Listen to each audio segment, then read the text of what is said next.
Welcome, everyone. It's time to start our quick and informative, hopefully entertaining webinar about a phenomenon that's been plaguing unprepared businesses today, called the Great Resignation.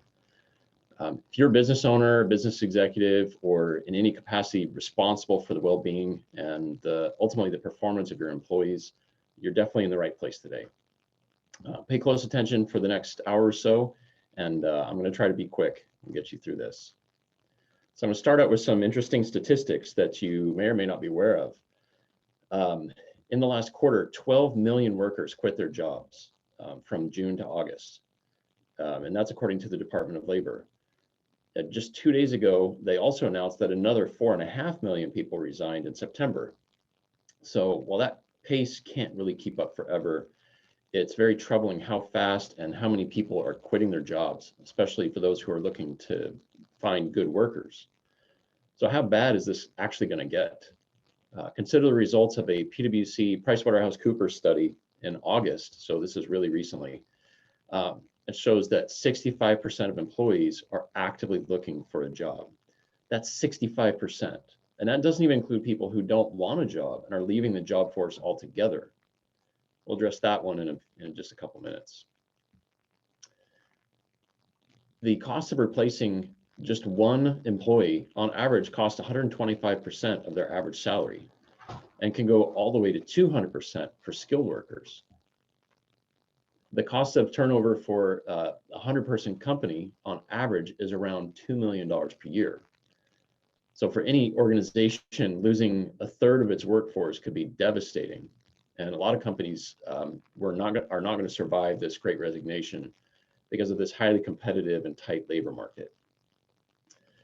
The impact on small and medium businesses is going to be especially hard.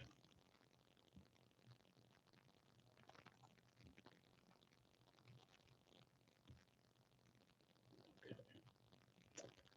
Let's get the screen shared so we can all see this together. Here we go. All right. So the real cost of the Great Resignation is going to be, it's your company's ability to adapt and be relevant to the needs and desires of current and future talent. So whether you adapt or not may make the difference in your company's ability to survive.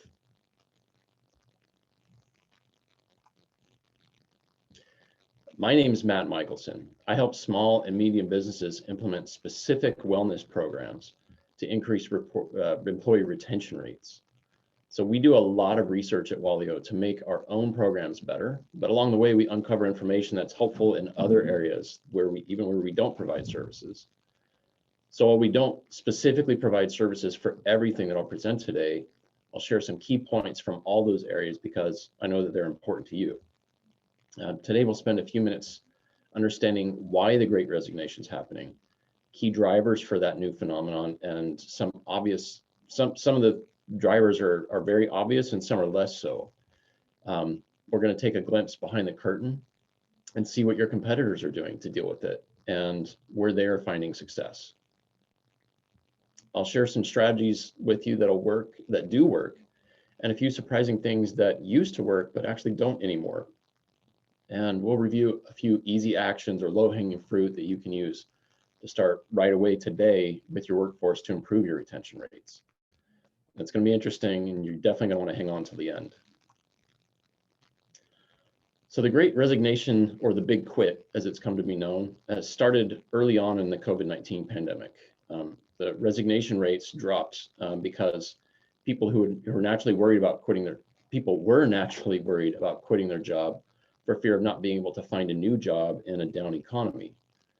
With all the economic uncertainty that COVID brought, many people who wanted to leave jobs hung on to those jobs a little longer just because the thought of weathering an economic downturn without that job was more painful than it was staying in the job. And you'll notice right here, the drop in resignations on the right side of the chart. Looking at this chart, by July 2020, and we're still in the middle of the pandemic here, once people saw that the economic recovery was happening, their confidence returned and the resignation rates sharply returned back to pre-pandemic levels. So you see that happening here. Looking at this chart, you can see also there's a pattern similar to what we saw in previous recessions. So when the dot-com bubble burst and caused a recession, people hung on to their jobs and resignation rates dropped. We also saw that in the Great Recession when during the housing bubble, when people hung onto their jobs, also resignation rates dropped. But you can see over time, resignation rates started to creep back up. So in general, when economic confidence wanes, so do resignations. But the pattern is also that as economic confidence picks up, resignations pick up too. So when COVID-19 came, it initially triggered the same pattern. Resignation rates tumbled, and but look how much faster the resignations returned in time compared to the other economic downturns. It returned in weeks rather than years. Here we see the Great Recession took about 10 years to come up to the current levels and to record levels. And here it took a matter of months. So we knew something not previously seen was going on, but it wasn't until April of 2021 that we really knew something was obviously different. The resignations were already happening at a record pace, but then they began going even higher than have ever been observed in US history. And they're expected to continue staying high, as we saw from the labor release in September, saying even more people per month in the month of September resigned in the previous 3 months. So why? Why are so many people resigning so fast? Let's think about this for just a moment. When the dot-com bubble burst, it was an economic crisis, and the Great Recession caused another economic crisis. The COVID-19 pandemic was different in that it caused both an economic and a health and wellness crisis. So these crises are fundamentally different, and as a result, they had a fundamentally different impact on employees. While economic crises make people value their jobs more, wellness crises make people value their health and their well-being more. This isn't just their physical health, but also their mental health and their relationships too. Excuse me. Consider working moms for just a minute, who are almost 30 million people strong.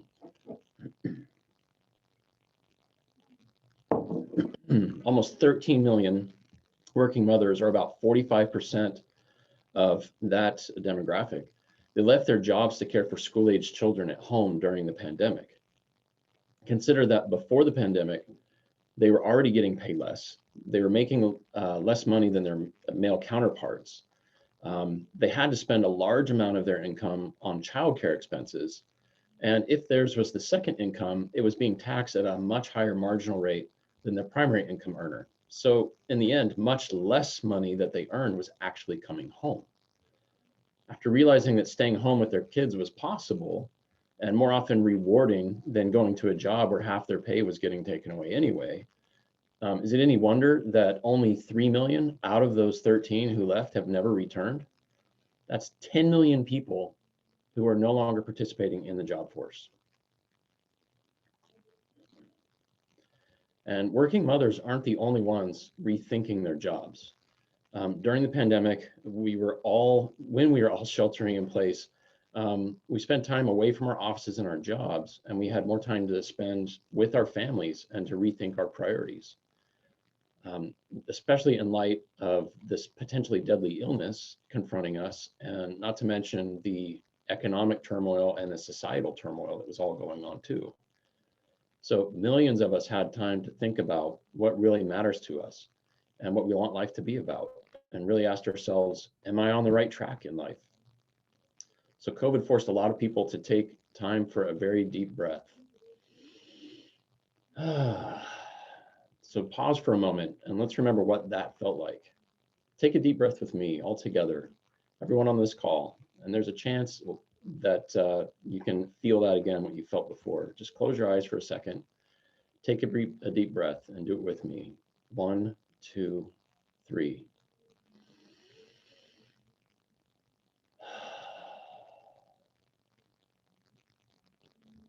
So what do you feel right now if you did that? You just prompted your nervous system to calm down. With just a couple of deep breaths, you lowered your heart rate, which lessens stress and anxiety and sharpens clarity of thought, even just for a brief moment.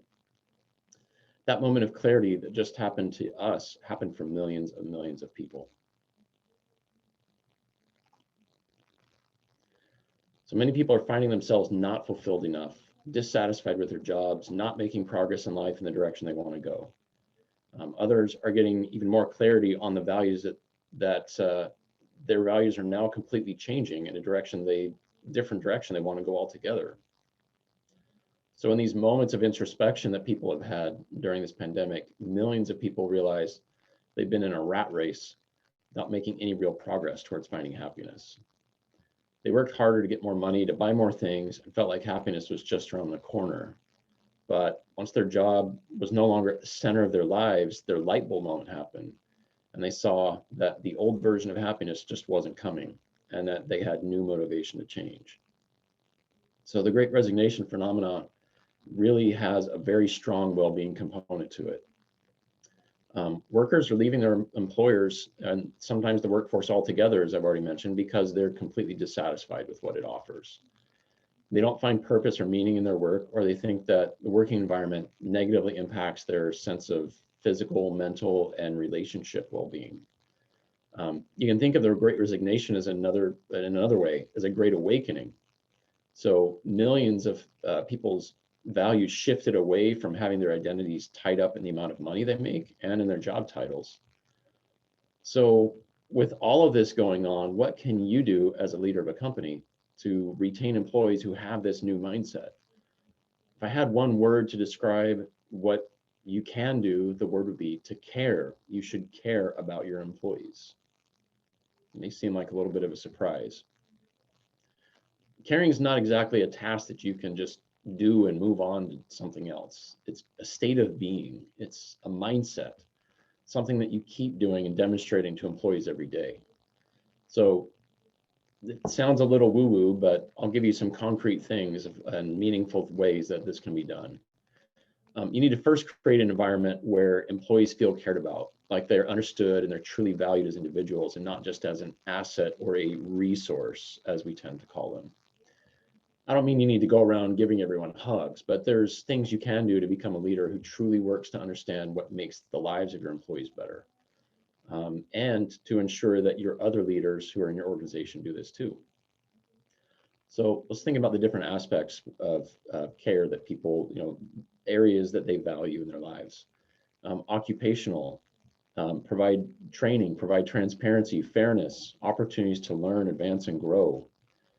Financially, make sure that they're truly financially well, not just getting a paycheck and a 401k match, but a real financial plan to make measurable progress towards their financial goals, feeling financially secure, managing their debt, having a retirement plan that actually works.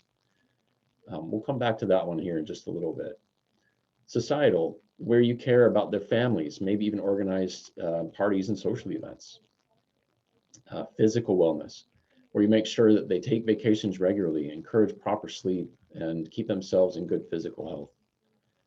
Emotional, where you understand and are empathetic towards their individual personalities and needs, and provide an environment that supports stress management and their happiness. Lastly is intellectual, where you provide opportunities for creativity and learning, learning new things that are meaningful to them and setting goals that are meaningful to them.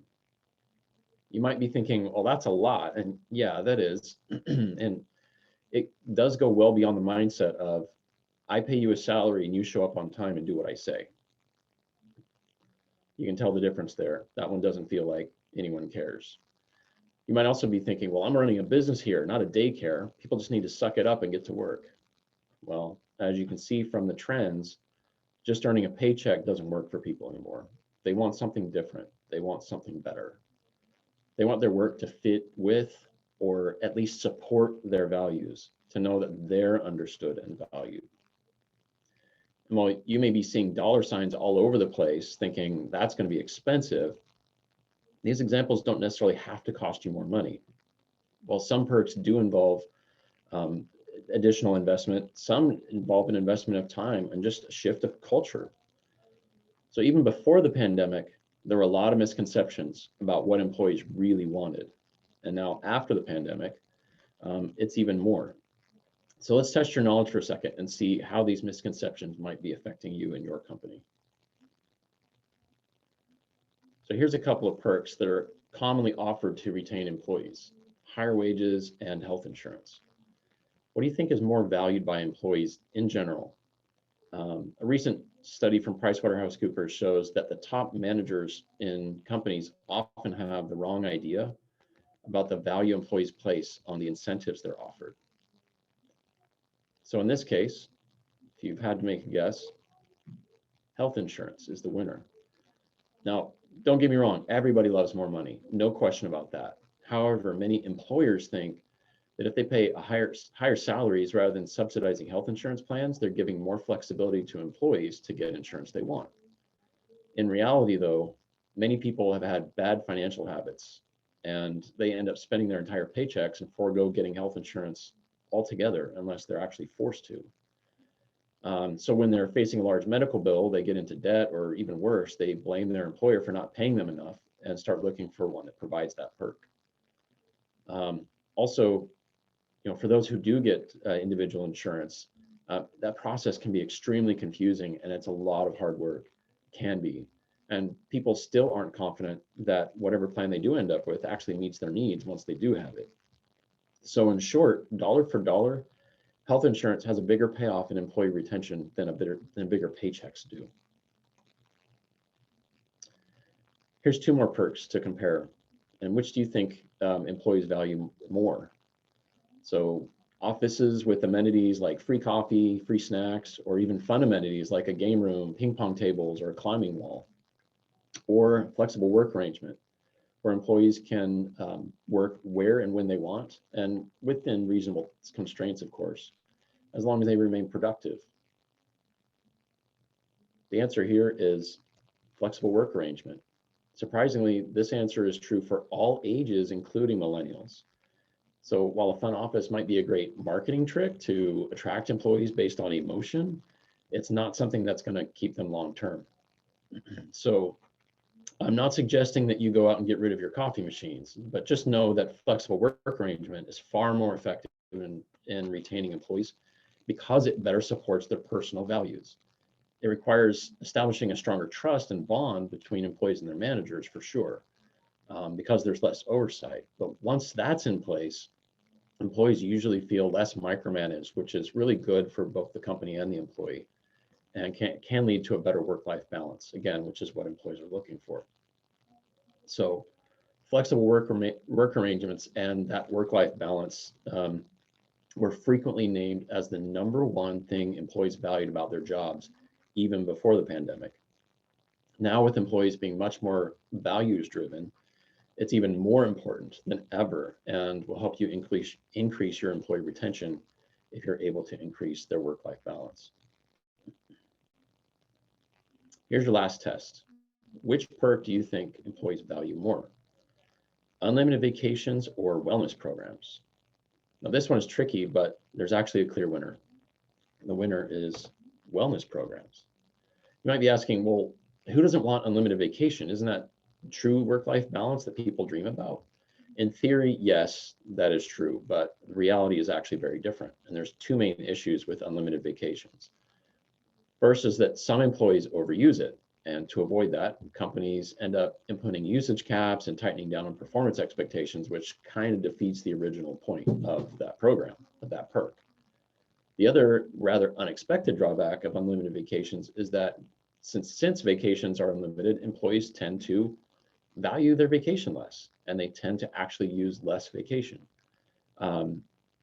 The other thing is related to this is because vacations are unlimited and people tend to value them less,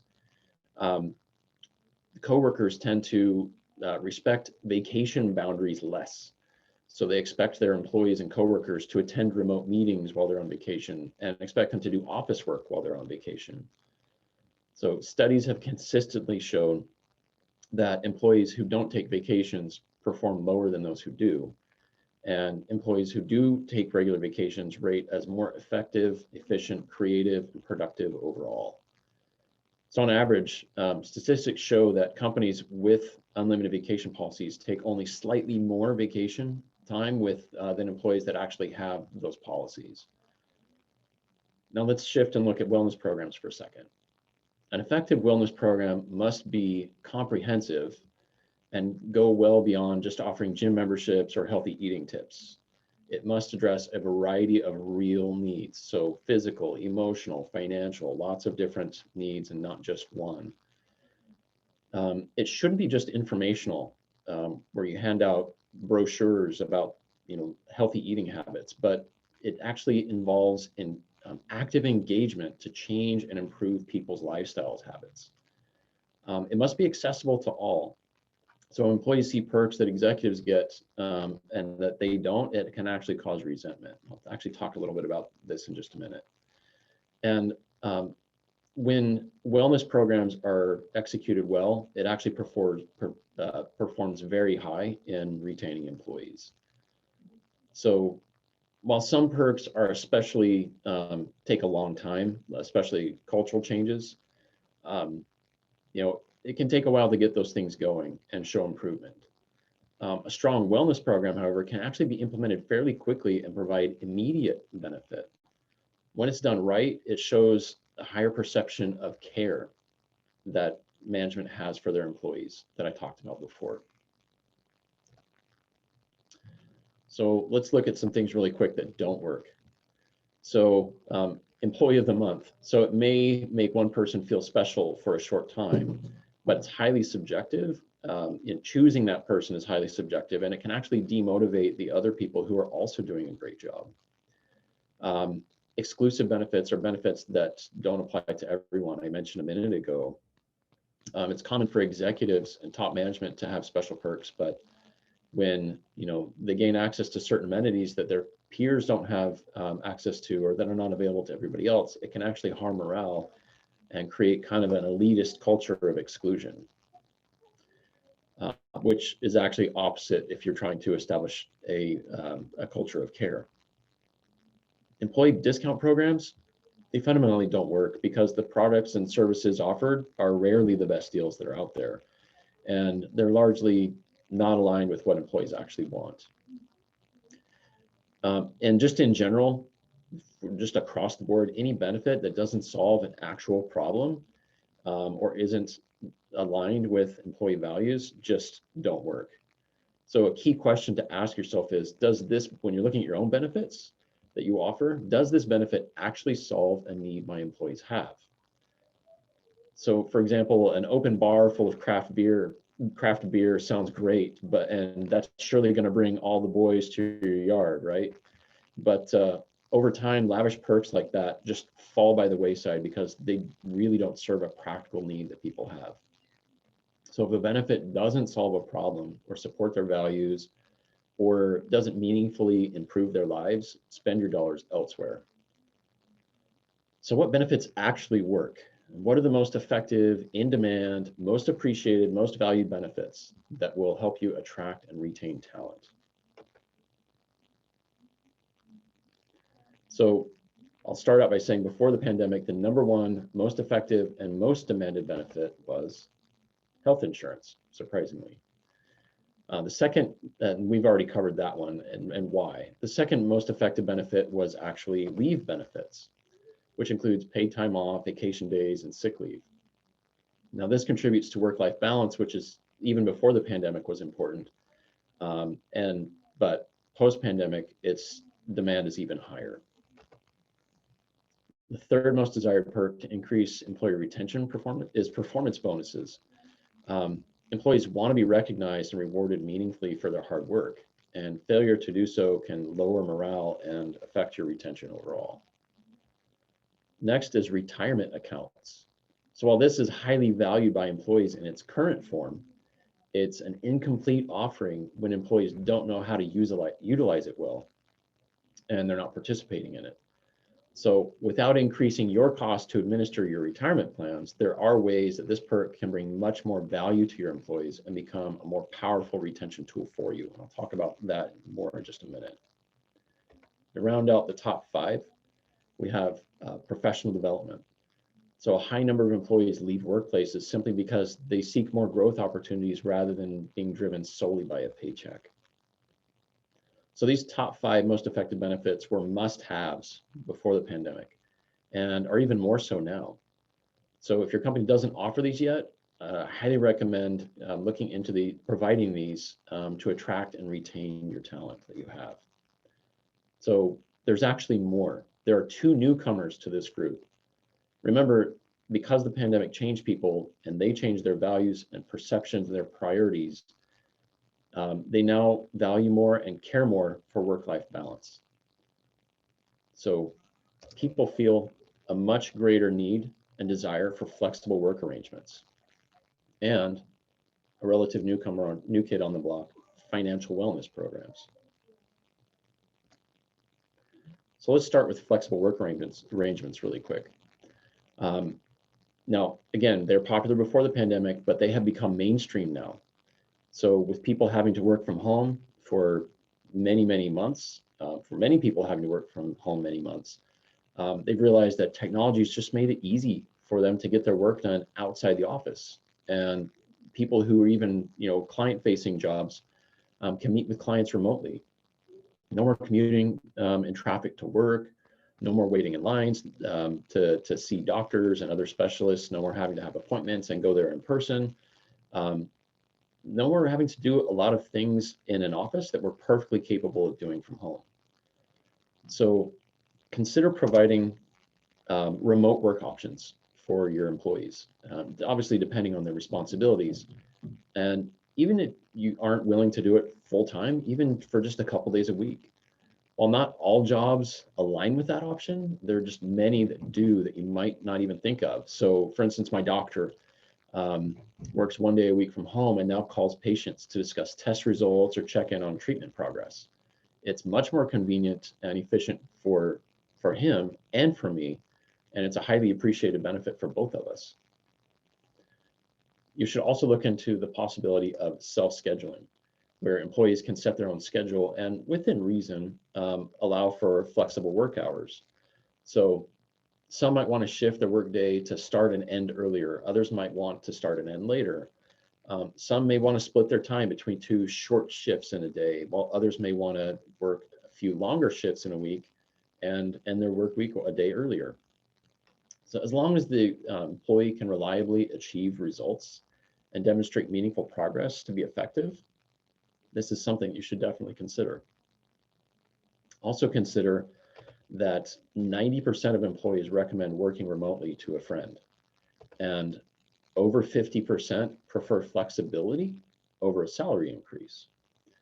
So if your company doesn't have flexible work arrangements, consider that 9 out of 10 of your employees are already hearing recommendations from friends to get this, and 5 out of 10 are already willing to switch a job to a job that has it. So if you don't offer flexible work arrangements or work hours or telecommuting options, you may want to rethink your current policy.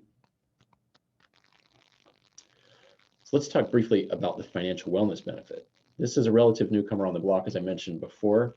It's also what we specialize in here at Wallio. Now, I'm not going to go deeply into it today, but I will highlight a few key points. So here's a few ugly statistics from a recent PwC financial wellness survey about the financial state of American employees, of your employees, and these stats speak for themselves. So money is the #1 cause of divorce in America. How productive is an employee who's dealing with family fights about money or going through divorce? 78% of employees live paycheck to paycheck. Now, if money is their primary issue, they have 2 choices. They can either find a job that pays more or learn how to better manage the money that they already make. 44% could not cover an emergency of only $500. That's a very stressful place to live. 42% don't have any retirement savings at all. And lastly, a whopping 59% of people say that the biggest stress they experience at work is actually stress about money. So you might be providing these wonderful financial benefits of performance bonuses and retirement matching, but it often doesn't have the desired results simply because people don't have good relationships with their money. What does that mean? Well, so they always think that more money is the only solution because they have never been taught otherwise. But at Walio, we have seen so many times before that people's money habits always cause them to feel short on money today. It doesn't actually improve even when they do get more money. Those problems are still there. So if they're losing money today, they're inefficient with their money today, they're just going to lose more money in the future and be still inefficient with their money in the future. So this is where we actually come in. We provide employees with a financial plan that's aligned to their personal values and their personal goals. We coach them on budgeting and we train them to manage their paychecks and live stress-free. We help them get rid of debt and build emergency funds so that money is no longer a source of stress, or lack of money is no longer a source of stress. We help them establish a clear roadmap for retirement that cuts through the confusion of so many different financial tools. There are many other things that we also do, but lastly, I'll just mention, we bring our ultimately certainty to people's financial situations to help them live a better, fuller life without having to worry about money. So a person whose needs are being met feels understood, they feel cared for, and they feel valued. And when they see that the things they value are being supported and by their company, they don't want to lose that support. So they're far more likely to stick with the one who provides that support and are far less likely to jump jobs for just a salary hike or even leave the job force altogether. So while you might be providing some of these wonderful financial benefits to your employees, know that unless there's a comprehensive financial wellness program, they're not working even close to 100% effectiveness without that comprehensive financial wellness program. So again, with the financial world being so complicated for people who aren't trained to navigate it, honestly, it's complicated for people who are trained to navigate it. But studies prove that even with great company provided financial benefits, employees still often fail to manage their money as well, as I've mentioned, and they see no other option than just to seek more money. So we solve that problem for them and for you. So we measure where a person is on a wellness scale. You'll see here at the bottom, whether they're suffering, whether they're struggling, stabilizing, or even if they're secure. Our goal is to help everyone achieve a secure financial state, which is, believe it or not, possible at almost every income level. This is what we specialize in. So contact us to bring financial wellness to your workplace.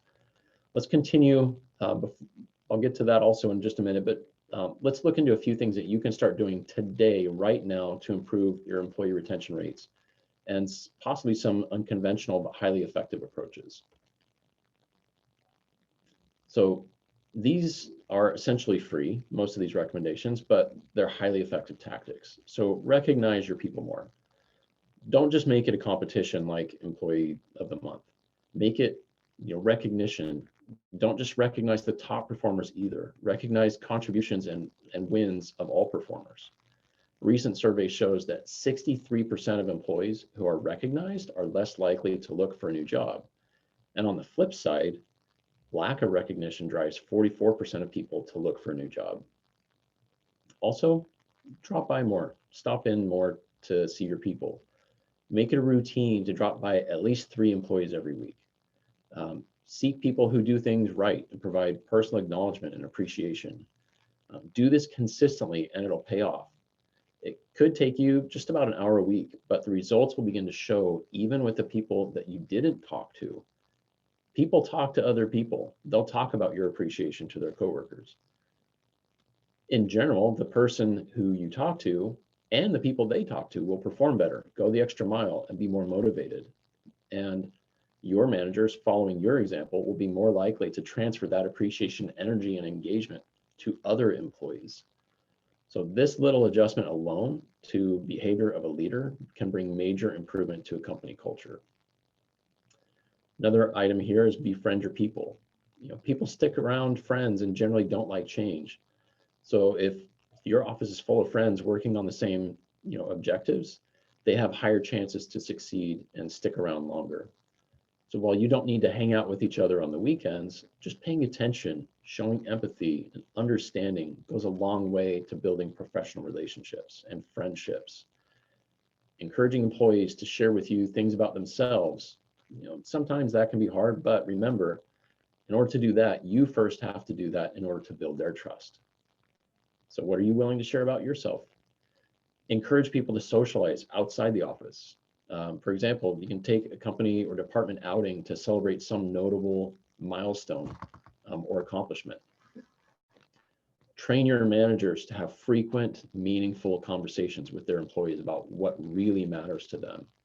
What's frustrating them? What are their dreams? Where do they want to go? And lastly, ask more, be more curious. The smartest business leaders today, they take the time to ask their associates regularly and formally what is and is not going well in their lives, at work, and where appropriate, at home too.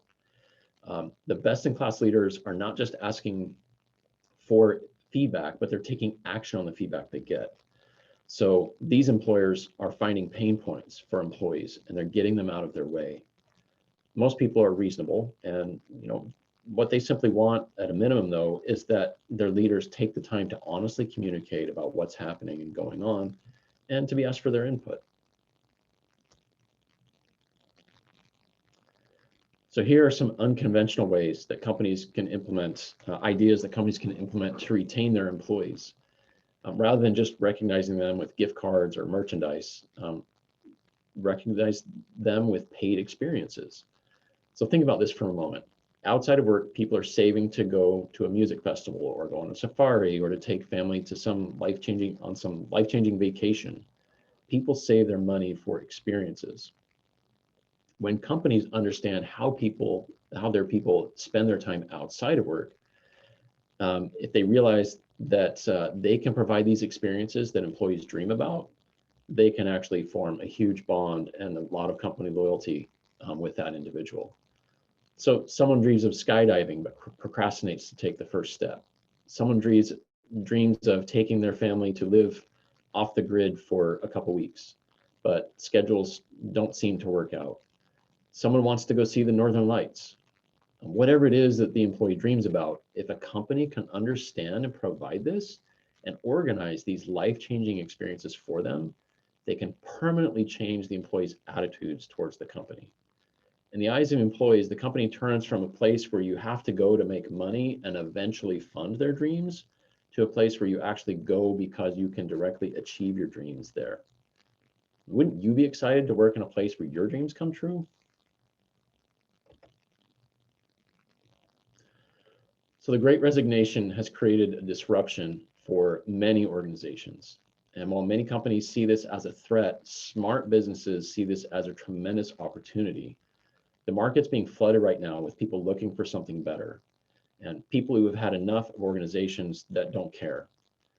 So 89% of employers think that employees leave because of money, but in reality, it's only 12%. So for companies that take the time and energy to prove that they are better and a more caring place to work, there is a great pool of talent looking for you right now. It's all about caring. Richard Branson is a great example of this. He started the Virgin Group and has close to 400 companies under the Virgin brand, from Virgin Records to Virgin Galactic, you've probably heard of in the news recently. 400 companies, and many are very successful and are built from scratch. And his formula for building a great company culture, there's no magic formula for a great company culture. The key is just to treat your employees how they would like to be treated. And that goes back to the values that we've discussed earlier. Take care of your employees and they will take care of your business. It's as simple as that. So we'll close with a couple of wellness pills here. This is a hard one to swallow. Some of your employees may be thinking this way. The best way to avoid stress at work is don't go to work. That's actually the attitude of a lot of people right now. Here's another one. How your employees really feel when your company launches the wrong wellness program. So question a lot of leaders are asking right now is, how do we make employees love our company? For us, the answer is easy. If you help someone achieve a sense of financial security, certainty, they're much less likely to answer one of the recruiting calls that they get from another company. A financial wellness program is a great way to show that we can get that from an employer to their employee. We get you, we see what's important to you, we care about you. When people feel taken care of, they have little desire to leave your company. So visit our site at wallio.com to learn more about financial wellness programs in the workplace. At wallio.com/connect to schedule a 30-minute call to see how we can help you retain your employees by helping them eliminate their money stress and live a fuller life. And remember, it's all about caring.